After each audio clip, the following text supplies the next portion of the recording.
Hello guys, welcome back to my channel. কেমন আছো তোমরা সবাই? আশা করছি ভীষণ ভালো আছো। ভগবানের কাছে প্রার্থনা করি তোমরা সবসময় খুব ভালো থেকো। তো চলে এসেছি আজকে আরও একটা নতুন ব্লগ নিয়ে। আর আজকের ব্লগটা থেকে নিশ্চয়ই বুঝতেই পারছো আমি কোথায় যাওয়ার জন্য রেডি হয়েছি। কারণ বহুদিন আগের ব্লগ আর অনেক ছবি পোস্ট, রিল পোস্ট সব কিছু হয়ে গেছে, শুধু ব্লগটাই পোস্ট করা বাকি ছিল। তো সেটাই আজকে করতে চলে এসেছি, মানে এখন এডিট করছি আর আজকের মধ্যেই আমি পোস্ট করে দেবো। যেদিন আমি পোস্ট করি সেদিনই আমি এডিট করি। তো যাই হোক, দেখো আমি তো রেডি হয়ে গেছি, সকাল সকাল স্নান টান করে নিয়েছি আর এদিকে ব্যাগটাকেও গুছিয়ে নিয়েছি। ব্যাগ গুছিয়ে নিয়েছি বলতে আমরা আজকে যেখানে আছি সেখানে আমার বান্ধবীগুলোও যাবে। তো বান্ধবীদের জন্য এই জিনিসগুলো আমি পুজোর সময় সায়নিকার বাড়িতে গেছিলাম। তো সায়নিকার বাড়ি থেকে একটা ড্রেস পরে সায়নিকা চলে এসেছিলাম, তো সেটা দেওয়া হয়নি। তো ওই ব্যাগটা, তো ওই সায়নিকার জামাটা আছে। আর এই যে এই হলুদ রঙের ব্যাগটা দেখতে পাচ্ছ, এটা নিয়েছে সুদীপার জন্য। আমার বড়দিদি পুরুলিয়া থেকে আমার জন্য আর মেয়েদের জন্য এরকম দুটো ব্যাগ এনে দিয়েছিল, ইয়েলো কালার আর ল্যাভেন্ডার কালার, তোমরা তো দেখিয়েছো। তো সেটা দেখে সুদীপারও ভীষণ ইচ্ছে হয়েছিল, সেজন্য বড়দিদি ওর জন্য এনে দিয়েছে। আর এই হলুদ রঙের লেহেঙ্গা দেখতে পাচ্ছ, এটা কিন্তু সুদীপার জন্য নিয়ে যাচ্ছি। ওর সামনেই বিয়ে বাড়ি ছিল আর ও আমাকে বলেছিল যে তোর যদি কোনো ড্রেস থেকে থাকে তো আমার জন্য নিয়ে আসবি। তো ও এরকম, মানে আমাদের মধ্যে এরকম চলতেই থাকে, কখনো কিছু দরকার পড়লে ও নিয়ে যায় আমার কাছ থেকে, শাড়ি বলো, ব্লাউজ বলো, কোন ড্রেস বলো। তাই এই হলুদ রঙের ড্রেসটাই দিলাম। এটা আমি মেজদির বিয়েতে গায়ে হলুদে পরেছিলাম, তখনই কিনেছিলাম। তো কেমন দেখতে অবশ্যই কিন্তু জানিও, হ্যাঁ। আর তারপর দেখো মা আমাকে দুটিখানি ভাত দিয়ে দিয়েছে, আলু ভাতে, তারপরে আর তোমার বেগুন পোড়া, যেটাই বলো না কেন, বেগুন ভর্তা যাই বলো না কেন। তো আমার দুর্দান্ত লাগে, শীতকালের বেস্ট খাবার বেগুন ভর্তা বা বেগুন পোড়া, আমার দারুণ লাগে। তো মা বললো আজকে হয়েছে, তুই খেতে পারবি না, তুই এত ভালোবাসিস, তো তুই একটুখানি ভাত দিয়ে খেয়ে যা, কখন এখন খাবি কি হবে তার নেই ঠিক। তাই বললাম ঠিক আছে দুটি দাও। আর যা সুন্দর খেতে হয়েছিল কি বলবো। তোমাদের কার কার ফেভারিট বলো তো বেগুন পোড়া বা বেগুন ভর্তা? আমার তো দুর্দান্ত লাগে। তো যাই হোক, এদিকে কিন্তু আমি বেরিয়ে পড়েছি, আমার টোটো এসে গেছে। আর এই ড্রেসটাও দেখো আমি কিন্তু এই দুদিন আগেই কিনলাম, আমি প্রথম এখানেতেই পরে যাচ্ছি। এদিকে সানাবুড়িটা আমার সঙ্গে যাবে বলে কি কান্নাটাই না করছে, বড্ড কাঁদছিল, ওকে দেখে বড্ড মায়া হচ্ছিল যে মিমি আমাকে নিয়ে চলো, মিমি মিমি মিমি করছিল। তো যাই হোক, কিন্তু ওকে তো নিয়ে যেতে পারবো না। ম্যাডাম বারবার বলেছিল, ও আচ্ছা আমি কোথায় যাচ্ছি তোমাদের সাথে সেটা শেয়ার করা হয়নি। আমি যাচ্ছি আমার ম্যাডামের বাড়ি, মানে আমার পিকুদির বাড়ি, যেখানে আমি ক্লাস 11 থেকে একদম বিএ থার্ড ইয়ার পর্যন্ত এডুকেশনের টিউশন পড়েছি, মানে পিকুদির কাছে।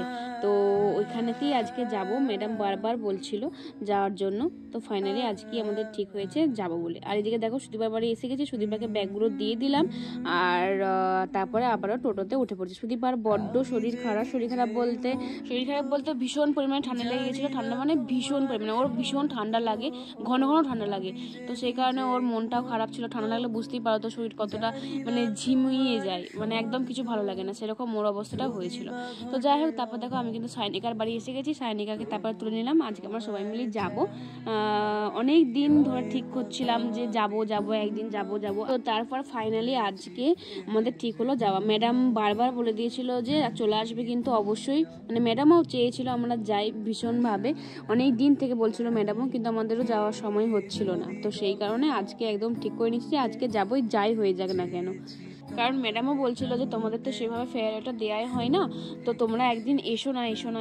তো আমরা ঠিক করেছিলাম যে ঠিক আছে যাব। তো শুধু খালি হাতে তো যাওয়া যায় না, ম্যাডামের জন্য তো কিছু গিফট তো নিয়ে যেতেই হবে। তারপরে ওখানে আরও বাচ্চা কাচ্চারা আছে, তাদের জন্য কিছু নিতে হবে। তো সেই কারণে আমাদের পছন্দের দোকানে এসে গেছিলাম আর দেখছিলাম যে কি গিফট নেওয়া যায়। তো এই ল্যাম্পসেটগুলো দেখছিলাম, ভীষণ সুন্দর, ভীষণ সুন্দর। বেশ অনেকগুলোই দেখলাম আর সবগুলোই ভীষণ পছন্দ হয়ে যাচ্ছিল। তো কোনটা নেবো আর বুঝতে পারছিলাম না। তারপরে একটা ঠিক করলাম যে এটাই নেব। তোমরা কি গেস করতে পারছো কোনটা নিয়েছি? তো তোমরা গেস করতে থাকো, যদি আমি ছবি পোস্ট করে দিয়েছিলাম তাও তোমরা গেস করতে থাকো, আর আমি ওখানে যেয়ে তোমাদেরকে দেখাবো যে কোন গিফটটা নিলাম। তো প্যাকিং হয়ে গেছে আর এখানে বাচ্চাদের জন্য কিছু চিপস, চকলেট নিয়ে নিয়েছি, বিস্কুট, এগুলো সব নিয়ে নিয়েছি। তো চলো এরপর রওনা দেওয়া যাক, কারণ আমি আর এখানে কোনো ভিডিও করব না, একবারে ম্যাডামের বাড়িতে গিয়ে ভিডিও স্টার্ট করবো, কারণ রাস্তার ভিডিও করতে গেলে আবারও সেই একই ভিডিও বড় হয়ে যায়।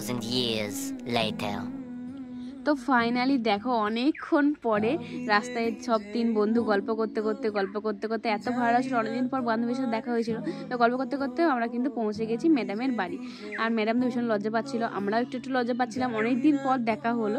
তো যাই হোক, তো তারপর বেশ ভালো লাগলো। তো ম্যাডাম বললো যে চলো ওপরকে চলো, এদিকে শিক্তা দিয়েও আছে, শিক্তা দিয়ে কিছুতেই মুখ দেখাবে না, বলছে যে না আমি ঘরে ড্রেস পরে আছি এরকম আমি দেখাবো না। আমি যে নর্মাল ঘরে ড্রেস পরে আছি তো ঠিকই আছে, এটাতে না দেখানোর কি আছে, কি সুন্দর লাগছে তোমাকে, বাচ্চা কিউট। কেউ বলবেই না যে তুমি আমাদের দিদি হও, একদম বাচ্চা বাচ্চা। আর এইদিকে তো ওপরে আসতে আমাদের ছোট ছোট 2 সদস্য দেখা হয়ে গেছে। একটা হলো ম্যাডামের বৌদির মেয়ে, ওর নাম বোধহয় রুহি, আর একজন হচ্ছে যে ম্যাডামের ছেলে মানে আদি। তো আদিকে দিচ্ছি আর রুহি নিয়ে নিচ্ছে। এইগুলো দেখতে আমার ভীষণ ভালো লাগে। ও চাইতেই পাচ্ছে না যে আমাকেই দাও আমাকেই দাও, রুহি বলছে আমাকেই দাও, আমাকেই সব দিয়ে দাও। আর বেচারিটা মুখ খুলতে পারছে না, হাতটাও বাড়াতে পারছে না, এত লজ্জা পাচ্ছে।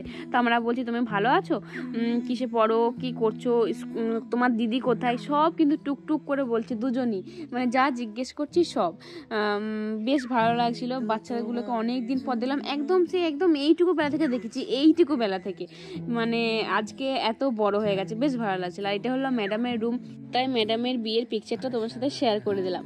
আর এই যে একটু ড্রেসিং টেবিল পেয়ে গেছিলাম, আয়না পেয়ে গেছিলাম, মানে তো আমাদের মূর্তিটা দেখাতেই হবে তাই না?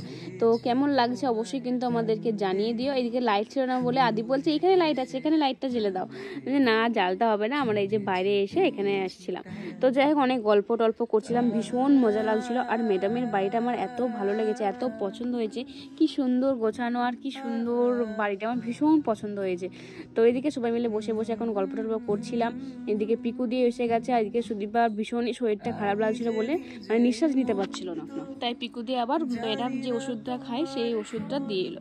এদিকে ম্যাডাম দেখো এসে গেছে আমাদের গরম গরম কফি আর হাতে ভাজা নিমকি নিয়ে। কার কার ভালো লাগে এরকম নিমকি খেতে? আমার তো ভীষণ ভালো লাগে, আর কফি খেতেও তো ভীষণ ভালো লাগে, চাটা খেতে অতটা পছন্দ করি না সেজন্য। আর ম্যাডাম আর শিকটা দিয়ে এত চা খেতে ভালোবাসে, এত চা প্রেমী, মানে ঘন ঘন চা, শুধু বলছে তোমরা চা খাবে, মানে কয়েক সেকেন্ড ছাড়া ছাড়া এত চা খেতে ভালোবাসে। আমি বলছি যে না, আমি একদম চা খেতে অতটাও ভালোবাসি না, ওই সন্ধ্যেবেলা একটুখানি হলেই হয়, এরকম ব্যাপার আর কি। তারপর চা কফি নিমকি খাওয়ার পরে আমরা 3 বান্ধবী মিলে ম্যাডামের হাতে তুলে দিলাম আমাদের তরফ থেকে একটা ছোট্ট গিফটটা সেরকম কিছুই না, ম্যাডামের পছন্দ হবে নাকি তাও জানি না, বাট ওই আর কি একটু আমাদের ভালো লাগলো যে ম্যাডামকে দিই, বেশ ভালো লাগবে, গিফট পেতে কার না ভালো লাগে বলো তো, সেই কারণে দিলাম আর কি। সেরকম কিছুই না গিফটটা, তবে ম্যাডামের মুখ চোখ দেখে ম্যাডামের হাসি দেখে মনে হলো ম্যাডামের খুব পছন্দ হয়েছে, ম্যাডাম খুব হ্যাপি। তো এই হলো এই গিফটটা, এই ল্যাম্পসেটটাই নিয়েছি। কেমন হয়েছে তোমরাও কিন্তু কমেন্টে জানিও, বাচ্চাগুলোরও ভীষণ পছন্দ হয়েছে জানো তো। তো চলো এরপরে একটু গল্প টল্প করি, তারপর তোমার সাথে দেখা হচ্ছে। তারপরে একবার নিচে এসেছিলাম, আর নিচে এসে দেখি না কেন ম্যাডাম করছে আমাদের জন্য বিরিয়ানি। আমি তো জাস্ট অবাক যে আমরা বিরিয়ানি খেতে ভালো পছন্দ করি বলে ম্যাডাম কিন্তু একদম ভেবে চিন্তে আমাদের জন্য সবার জন্য বিরিয়ানি রান্না করছে। আর ম্যাডামের হাতে রান্না তোমরা যদি খাও কি বলবো, পুরো একদম মন মোহিত হয়ে যাবে, শুধু মনে হবে যেন খাই এরকম। এই জন্য আজকেও ভীষণ পরিমাণে এক্সাইটেড ছিলাম যে কীরকম হবে, আর বিরিয়ানি খেতে কতটা পছন্দ করে তোমরা সবাই জানো। তো দেখো এদিকে কিন্তু ম্যাডাম সবার জন্য লেগ পিস নিয়ে এসে, যাতে কেউ ঝগড়া করতে না পারে যে তোর পাতে লেগ পিস পড়েছে আমাকে দিয়ে আমি খাবো, এরকম ব্যাপারে যাতে না করতে পারে, সবার জন্য কিন্তু লেগ পিস এনেছে। আর বাচ্চাগুলো সমানে কিন্তু বসে আছে যে পিপি মা আমি কখন বিরিয়ানি খাবো, বিরিয়ানি কখন হবে, এরকম ব্যাপার। তো বিরিয়ানি লাভার কিন্তু সবাই, একদম ছোট বাচ্চা থেকে একদম বয়স্ক পর্যন্ত সবাই কিন্তু বিরিয়ানি লাভার, আমি তো ভীষণ পরিমাণে। তো চলো এখন বিরিয়ানি কিন্তু হবে, তারপর তোর সাথে দেখা। 2000 years later. তো ফাইনালি আমাদের কিন্তু বিরিয়ানি হয়ে গেছে, আর আমাদের কিন্তু ডাকও চলে এসেছে খাবার জন্য যে চলে এসো আমার কিন্তু বিরিয়ানি রেডি।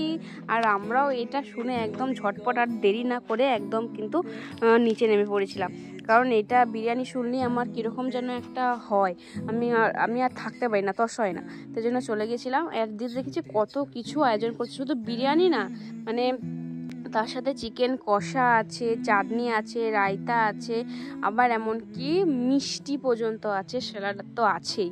মানে কি বলবো, আমার জিভ থেকে জাস্ট জল পড়ছিল, কখন খাবো এরকম মনে হচ্ছিল। তো ম্যাডামকে বলছিলাম যে এত কিছু করার দরকার থাকে, শুধু চিকেন বিরিয়ানি করে দিলেই হতো, আবার চিকেন এক্সট্রা করে করার কোনো আমার তো প্রয়োজন হয় না, আমি এতটাই ভালোবাসি। তো চলো এরপর টেস্ট করে দেখা যাক যে কেমন হয়েছে, ঠিক আছে? তো সবাই তো রিভিউ দিয়ে দিল, বললো যে দারুণ হয়েছে। দিকে এরপর আমার পালা যে আমি খেয়ে দেখবো কেমন হয়েছে। আহা চিকেনটা মুখে দিয়ে জাস্ট কি বলবো, অসাধারণ টেস্টি হয়েছিল, মানে এত ভালো হয়েছিল তোমাদেরকে কি বলবো, কিছু বলার নেই, জাস্ট ওয়াও। তো চলো আমরা খেয়ে নিই, তারপর দেখা হচ্ছে। তো ফাইনালি কিন্তু খাওয়া দাওয়া কমপ্লিট হয়ে গেছিলো। আর রান্নাটা জাস্ট কি বলবো, এখনও মুখে লেগে আছে আমার, এখনও ভিডিওটা এডিট করতে যে আমার জিভে জল পড়ছে, এত সুন্দর হয়েছিল। তারপরে আদিকে একটুখানি দোলাচ্ছিলাম, ও দোল করছিল, সেজন্য ওর সাথে একটু খেলাখেলি করছিলাম। তারপর অনেক রিলস বানিয়েছিলাম, অনেক রিলস বানিয়েছিলাম। আর যেই কারণে এখানে আরও মেনলি আসা, ম্যাডাম বহু মানে তো জানোই তোমরা, ম্যাডামের একটা পেজ আছে, তো ম্যাডাম ডান্স করে, ম্যাডাম আর ম্যাডামের ননদ। তো ওইখানেতে একটা সুন্দর জায়গা আছে ম্যাডামদের বাড়ির পেছনেতে, সেখানেতে জায়গাটা এত সুন্দর। তো আমরা বারবার বলছিলাম যে ম্যাডাম আপনাদের বাড়ি গেলে কিন্তু ওই জায়গাটা আমাকে যেতেই হবে, ওইখানটা আমার ভীষণ ভালো লাগে, আমি একবার না হলেও যাবো কিন্তু। তো ম্যাডাম বলছিল অবশ্যই তোমরা শুধু একবার এসো, আমি তোমাদেরকে সব নিয়ে যাব, ঘোরাবো সব। তো সেইখানেই এখন আমরা বেরিয়ে পড়েছি যাব বলে। তখন বাজছিল কটা, 4টে বাজে যাবে। তো সেই সময় বেরিয়েছিলাম। আর এখানটাতে একটু ভয়ঙ্কর টাইপের জিনিস ছিল, দেখো একটু কীরকম গাছ ছমছমিয়ে ব্যাপার না, একটা রাজবাড়ির মতন ছিল, পুরো রাজবাড়ির মতন। তারপর চারিদিকে এরকম গাছপালা, ভীষণ দেখতে ভালো লাগছিল, জায়গাটা খুব সুন্দর। এখানে মানে রিলস করার জন্য তো খুবই ভালো, বাট বেশি সন্ধ্যা হয়ে গেলে একটু ভয়ই লাগবে। কিন্তু দেখো একদম চারপাশটা কীরকম জানি একটা। তবে তোমরা যদি চাও এখানে রিলস বানাতে আসবে তো অবশ্যই চলে এসো, এখানে কিন্তু ভালো ছবি তোলার জন্যও খুব ভালো, মানে আমার তো দুর্দান্ত লেগেছে জায়গাটা। তোমরা যদি চাও অবশ্যই কিন্তু চলে আসবে। জায়গাটার নাম হচ্ছে মদন মোহনপুরে, কিন্তু এটা কিন্তু নাম আছে নাকি এই জায়গাটা আমি সেটা বলতে পারবো না। ছুটে ছুটে গেছি তাই। তো চলো আমরা তাহলে এরপর একটু রিলস বানিয়ে নিই। আর তো সেরকমভাবে ভিডিওটা বাড়াতে পারবো না, এদিকে আমি ছবি তুলছিলাম আর এদিকে সুদীপা কখন আমার ভিডিওটা একটুখানি করেছিল বলে দেখাতে পারছিলাম তোমাদেরকে। দেখো কি সুন্দর চারিদিকে, কি সুন্দর তাল গাছ, আর ছোট ছোট ঘর আছে, তারপরে তার পাশেই আবার দিঘির মতন আছে, মানে এত সুন্দর একটা মনোরম পরিবেশ লাগছিল, কি বলবো, আমার তো ভীষণ ভালো লাগছে। আমি শুধু ভাবছি যে এখানে যদি আমার বাড়ি হতো তাহলে কি ভালোই না হতো, সবসময় এখানে রিলস বানাতাম, ছবি তুলতাম, ভীষণ ভালো লাগতো। তো যাই হোক, দেখো একদম রিলস বানাতে ছবি তুলতে কোনো সন্ধে পর্যন্ত হয়ে গেছে, আমাদের কোনো হুঁশই নেই। তো এরপরে তো বাড়ি যেতেই হবে, কারণ টোটোই করে আবার অতটা যেতে হবে, ঠান্ডাও লাগবে। তো চলো যাই। আর আজকে ভিডিওটা এ পর্যন্ত কেমন লাগলো সেটা কিন্তু অবশ্যই জানাবে, ভালো লাগলো অবশ্যই লাইক কমেন্ট শেয়ার করতে একদম ভুলবে না। আর ম্যাডামকে তো একদম চুমু, ভাগ্যিস ম্যাডাম ছিল তাই এত সুন্দর জায়গায় যেতে পারলাম। বাই।